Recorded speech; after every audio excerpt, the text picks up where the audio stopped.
Big tech had a strong first quarter. The next one could be much harder. New York. As the economic crisis caused by coronavirus unfolded, some investors braced for painful first quarter corporate earnings. But in the tech sector, most companies' results indicated resilience despite the massive disruption. For many, revenue remained relatively strong.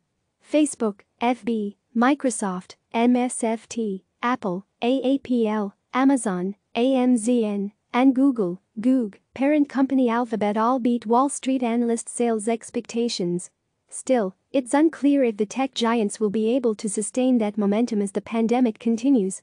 Some warned of experiencing slowing sales only in the final weeks of the quarter. Others seemed to have a lack of visibility into what might come next. Apple and IBM, both declined to provide guidance for results in the upcoming quarter, hinting at just how uncertain the road ahead is. Two competing narratives have emerged to explain the pandemic's impact on tech. On one hand, technology firms have become more essential than ever, enabling remote working and the digital transformation of enterprises while allowing people to connect, shop and be entertained online from the safety of their homes. At the same time, the strain on the economy will likely hurt their financial results, at least in the short term. Past downturns have proven that almost no company is immune to an economic contraction, Monness Crespi Hard analyst Brian White said in a recent note. Declining ad revenue. Perhaps the most striking impact of the coronavirus crisis on tech companies' first quarter results was a drop in advertising revenue. Google's ad sales, which comprise about 80% of Alphabet's total revenue, climbed 10% during the 3 months, well below the growth rate in previous quarters. Alphabet CFO Ruth Porat acknowledged in a release that while performance was strong during the first 2 months of the year, the company experienced a significant slowdown in ad revenues in March. Fellow internet ad giant Facebook reported similar results. The company said it experienced a significant reduction in advertising demand, as well as a related decline in the pricing of ads during the final 3 weeks of the quarter. However, the company said it began to see signs of stability in its core ad business in early April.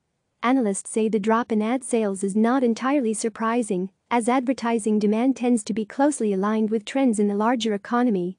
But the decline highlights a unique conundrum for tech companies amid the pandemic. At the same time that people are sitting at home, spending more time than ever staring at their screens, fewer businesses are in a position to spend money on marketing to reach all of those eyeballs.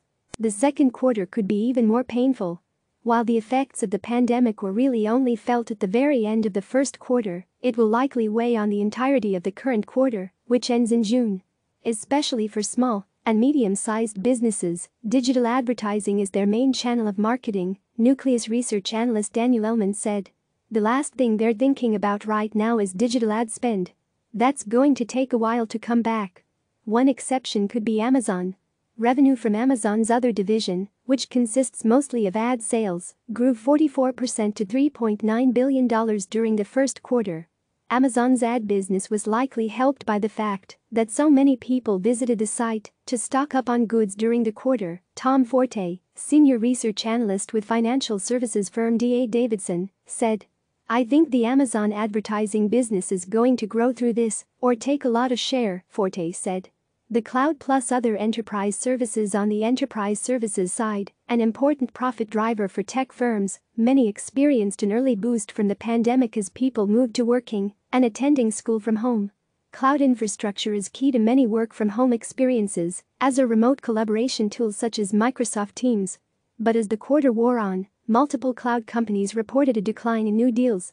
IBM CFO James Kavanaugh said on a call with investors last week that the company began to see a notable change in its clients' priorities in late February, especially clients in hard-hit industries such as retail and travel. There was effectively a pause as clients understandably dealt with their most pressing needs, Kavanaugh said.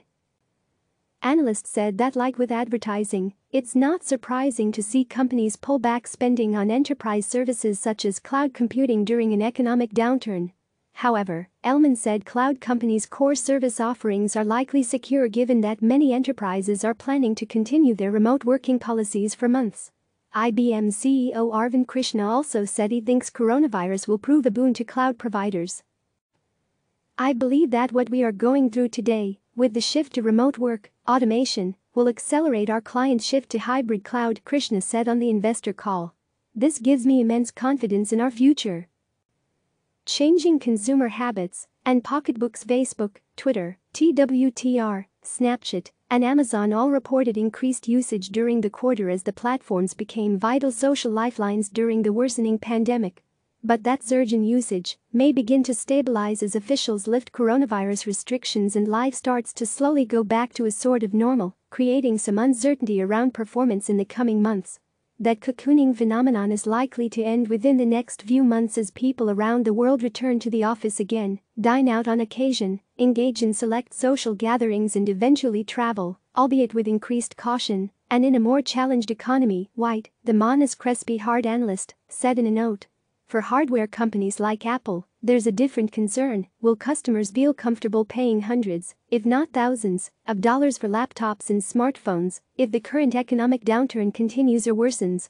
As consumers grapple with job losses, medical costs and other financial ramifications of the pandemic, they may be less likely to shell out for an iPhone upgrade.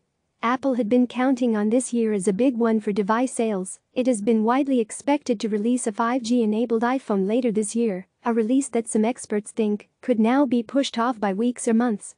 During the first quarter, Apple was helped by record revenues for Apple services such as Apple Music and TV Plus, and the company also released a low-cost iPhone SE in early April.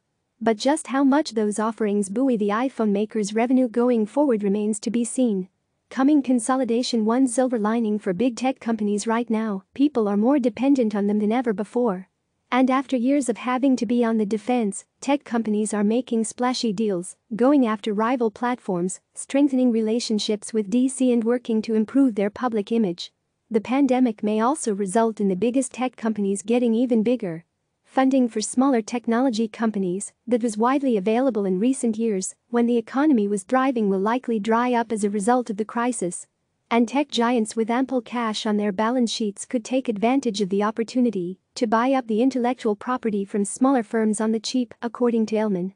I can see them scooping those up for pennies on the dollar and using them to bolster their offerings, Ellman said.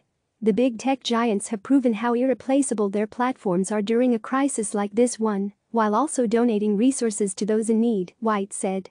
Given the fortress-like balance sheets of big tech, they not only have the financial resources to successfully navigate this downturn, but to emerge even stronger. Click subscribe to receive the latest news.